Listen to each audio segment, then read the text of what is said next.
Assalamualaikum warahmatullahi wabarakatuh. Waalaikumsalam warahmatullahi wabarakatuh. Selamat pagi para peserta didik.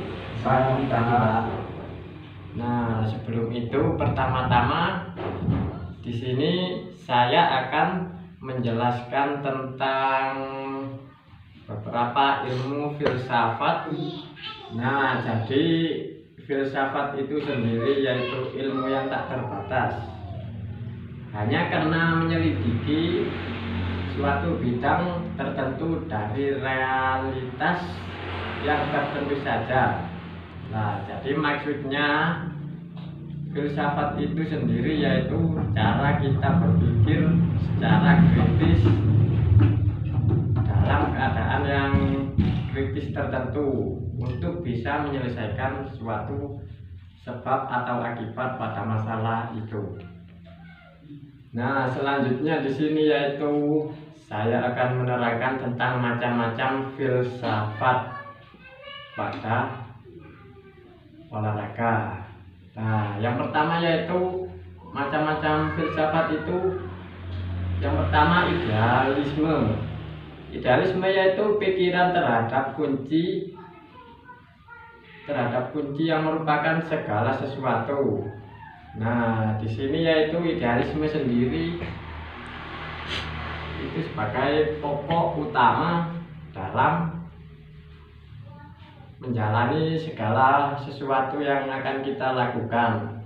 Nah, dan di sini ada kata-kata yaitu manusia itu lebih penting daripada alam. Jadi manusia sendiri itu lebih penting daripada alam, yaitu yang merupakan tentang kita sebagai manusia harus berpikir jernih untuk melestarikan alam itu. Nah, tanpa kita sadari dengan merusak alam itu, berarti kita sendiri yaitu akan kalah penting daripada alam. Nah, jadi itulah istilah manusia itu lebih penting daripada alam. Dan yang kedua yaitu filsafat, macam-macam filsafat itu sendiri, yaitu yang kedua tentang realisme. Realisme yaitu kejadian di dunia merupakan hukum alam. Nah, maksud dari perkataan itu yaitu kejadian di dunia ini yaitu tentu saja itu hukum dari alam tertentu, karena kita sebagai manusia hanya bisa menjaga dan melestarikan dunia ini tanpa harus merusak dunia ini atau alam ini supaya hukum alam tidak berlaku. Dan yang ketiga yaitu tentang materialisme, yaitu materialisme sendiri itu yaitu aliran yang berpendapat bahwa sesuatu yang dinyatakan fakta adalah materi. Jadi maksud dari itu yaitu fakta bahwa yang dinyatakan itu adalah materi. Ketika kita sedang menunjukkan itu, sebelumnya kita hanya mendapatkan wawasan terlebih dahulu kepada orang-orang yang akan memberitahu kita terlebih dahulu.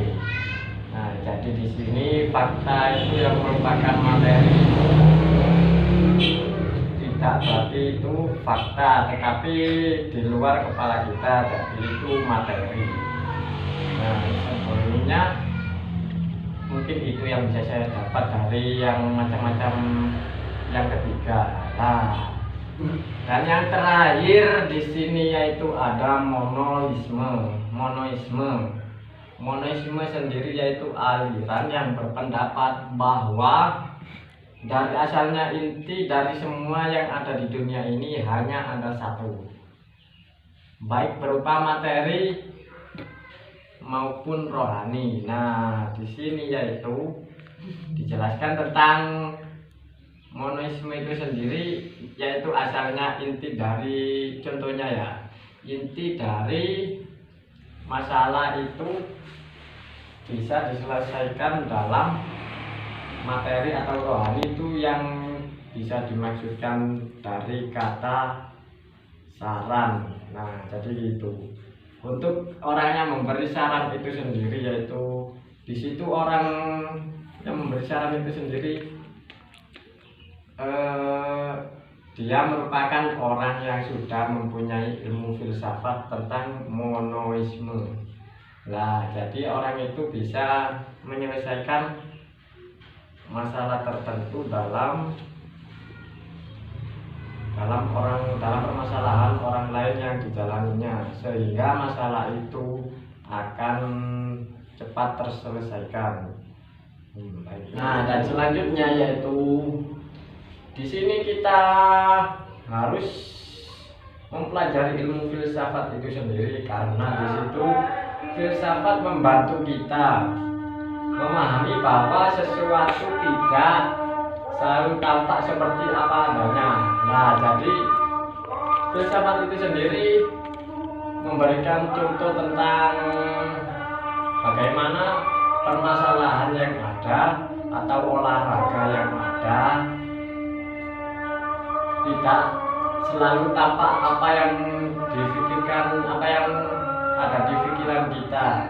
Nah, jadi dengan mempelajari ilmu filsafat itu sendiri, kita sudah mempunyai gambaran atau rencana tentang olahraga tersebut ataupun tentang pokok masalah yang akan dijalani tersebut. Nah, di situ filsafat membantu kita mengerti tentang diri kita sendiri, yang berarti kita mengerti diri kita sendiri itu bagaimana cara kita menjalankan diri kita sendiri, bagaimana cara kita memberikan atau mengembangkan diri kita sendiri supaya bisa berkembang lebih baik, bisa mengerti tentang situasi yang akan dijalaninya kemudian hari. Mungkin itulah beberapa sekilas penjelasan yang saya berikan kepada kalian. Sebelum saya tutup, apakah dari kalian ada yang mau bertanya? Tidak. Tidak. Nah, baiklah, kalau kalian sudah paham, nah, dan di sini kalian harus mempelajari ilmu filsafat itu sendiri ya. Nah, jadi mungkin itu saja yang bisa saya sampaikan kepada kalian. Mungkin lain kali bisa saya sampaikan lebih detail lagi. Dan di sini karena keterbatasan waktu, saya akan menutup tentang pembelajaran atau